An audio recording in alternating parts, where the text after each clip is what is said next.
Olá, minha turma amada, mais um vídeo do Em Busca de Sentido. Eu espero que você esteja lendo e desfrutando dessa obra maravilhosa. Quem não está lendo ainda, começa a ler, gente.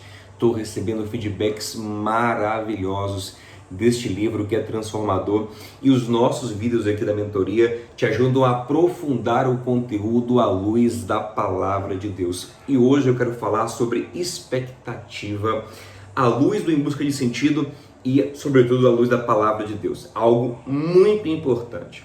Expectativa faz bem ou faz mal? Você ouve muita gente falar assim, é melhor não ter expectativa. Ter expectativa nos frustra, nos machuca. Essas pessoas estão erradas? Adianta você, não estão de todo erradas não, porque elas têm um lado da razão. Talvez faltem para elas um outro lado da moeda, mas elas têm uma percepção que é interessante. Mas antes disso, vamos reforçar um ponto no qual já temos batido aqui muitas vezes e no qual Viktor Frankl se debruça em muitos momentos no Em Busca de Sentido. Ele mostra, com a experiência dele, que esperança era fundamental para manter a vida. As pessoas se mantinham lutando pela vida enquanto tinham esperança.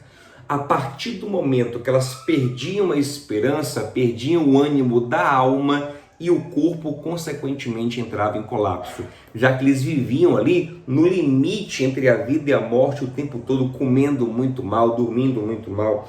Por exemplo, aqui na página 98, ele vai falar sobre isso. Quem não consegue mais acreditar no futuro, seu futuro, está perdido no campo de concentração. No futuro, tal pessoa perde o apoio espiritual, sucumbe interiormente e decai física e psiquicamente. Interessante, né? A pessoa perdeu a esperança, ela entra em colapso. O homem é um ser que precisa de esperança. Isso se alinha com as virtudes que Paulo diz que são fundamentais na vida humana. Lá em 1 Coríntios 13, permanecem três coisas: a fé, a esperança e o amor. Então, sem essas três coisas, é muito difícil a alma humana encontrar força para caminhar. Beleza, esperança é bom, esperança mantém a vida, mas onde é que a esperança se torna perigosa? Quando eu cravo um momento para a concretização da minha esperança. Quando eu sou muito determinista nos meus prazos. Isso não é contra ter metas, é bom ter meta. A meta te dá um norte, te dá um horizonte, te faz ser organizado, ser produtivo, evita a sua procrastinação, que é um grande problema com o qual eu quero tratar com vocês também, a procrastinação. Então a meta ajuda em tudo isso. Mas se eu não tiver um grau de abertura, de relativização, para entender que às vezes na minha meta, no meu prazo, a coisa não vai se cumprir, mas eu vou continuar animado, continuar tendo esperança, essa esperança determinada, cravada, pode me destruir.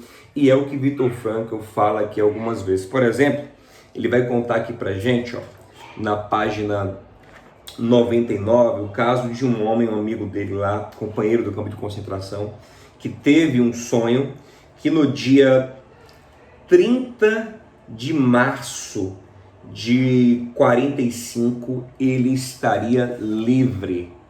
E quando chegou o dia 30 de março de 45, essa libertação não chegou. Ele tinha grande expectativa de que fosse um sonho profético. Aquilo não aconteceu e ele entra num desânimo tão profundo que em poucos dias acaba morrendo. Ou seja, cravou uma data, aquilo não aconteceu, um desânimo profundo toma o seu coração. Isso tem respaldo bíblico, pastor? Tem sim, alguns já devem estar lembrando do versículo aí, mas já vou dar a vocês. Antes, outro exemplo que ele dá aqui, Frankl fala que entre o Natal de 44 e o Ano Novo de 45, né? Natal e Ano Novo de 44 para 45, diz que essa semana foi a semana onde teve mais mortes no campo de concentração. E observe que a guerra está perto de acabar. Mas nessa semana, entre Natal e Ano Novo, 44 para 45, foi onde teve mais mortes. Ele fala que as condições de vida não mudaram tanto nessa época. Ninguém entendia muito por que tantas mortes estavam acontecendo. E Frankl, sabe como ele explica isso? Ele diz que havia no campo de concentração uma expectativa imensa de que eles fossem libertos naquela época, de que eles já passassem o Natal e o Ano Novo com suas famílias. E quando isso não se concretiza, então eles caem em desesperança, eles perdem todo o vigor e acabam morrendo. Então observe, a esperança mantém vivo, mas uma esperança determinista, cravada, ela é perigosa. Porque se chega o dia, chega o momento que eu queria estar vivendo aquilo e eu não vivo, eu posso perder toda a minha esperança, então deixo de ter a força de vida. Então, na verdade, o que mantém vivo continua sendo a esperança, mas a esperança cravada, ela pode ser tão intensa, tão focada num ponto, num dia, numa data, que eu boto tanta fé naquele dia, que quando aquilo não acontece, então eu não tenho mais esperança para amanhã, e aí eu sucumbo. E aí tem um versículo para isso. Provérbios 13, 12 fala: a esperança que se adia faz adoecer o coração. Tem versão que fala esperança demorada, mas a maioria das traduções diz a esperança adiada, o hebraico machak, que é adiar, postergar.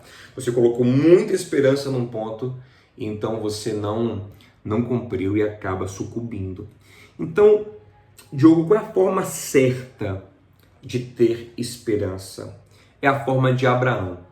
Lembre que Abraão é o pai da fé, e a nossa fé é o que fundamenta a nossa esperança. Nós temos esperança de uma manhã melhor porque cremos em Deus, cremos num Deus bom que está no controle das nossas vidas. A gente não tem esperança no nada, no acaso. Nossa esperança está em Deus, na nossa fé. Então, qual é a esperança saudável? É a de Abraão. Gênesis capítulo 12 diz que Deus chamou Abraão dizendo: sai da tua terra e da tua parentela e vai para uma terra que eu ainda te mostrarei. Você nem sabe onde era, não sabe quando vai tomar posse da terra, mas eu vou te abençoar, eu serei contigo. E lá em Hebreus 11:8 diz que pela fé, Abraão, quando chamado, obedeceu, a fim de ir para um lugar que devia receber por herança, e partiu sem saber aonde ia. Significa isso. A minha esperança se mantém viva a partir do entendimento de que Deus é bom. É o entendimento do Salmo 23. Certamente a bondade e a misericórdia do Senhor me seguirão todos os dias. Então eu caminho nessa esperança de dias melhores, de coisas melhores, de um Deus que prepara para mim um caminho bom, apesar das adversidades. E isso me move, mas eu não cravo nada. Eu não digo, olha, no final do ano eu tenho de estar assim. Eu posso até ter metas, mas eu sei que está tudo no controle de Deus. Eu sei que as metas podem não se cumprir exatamente como eu quero. Provérbio 16, né?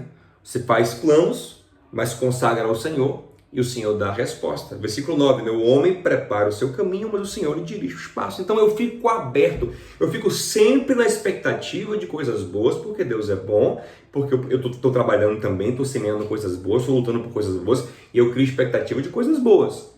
Mas eu não cravo, não determino datas, prazos, formas, não, eu fico aberto. Até porque o pensamento de Deus é mais alto que o meu. O caminho de Deus é mais alto que o meu. Então, se chegar no fim do ano e a minha meta não se concretizar, eu digo glória a Deus. Deus está trabalhando, todas as coisas cooperam para o bem daqueles que amam a Deus. Não foi agora, vai ser amanhã, ou vai ser no tempo de Deus, na forma de Deus. Vou viver hoje usufruindo do que Deus está fazendo na minha vida. Então é esse tipo de esperança que não é determinista, que não é apegada excessivamente a formas, a datas, a prazos, que tem metas, mas que sabe também relativizar a meta quando necessário, sabe se consolar quando a meta não se cumpre e continuar caminhando com fé. É esse tipo de esperança que traz vida. Mas a esperança determinista, como o amigo do Frankl fez aqui, 30 de março eu vou estar livre, não chegou, ele desanimou e morreu. Como muitos tiveram aqui no campo de concentração, dizendo Natal de 44 a gente vai estar com a família, não estiveram, perderam a esperança, adoeceram e morreram. Entendeu, gente? Então esperança traz vida, mas esperança cravada pode trazer morte. Como ter esperança?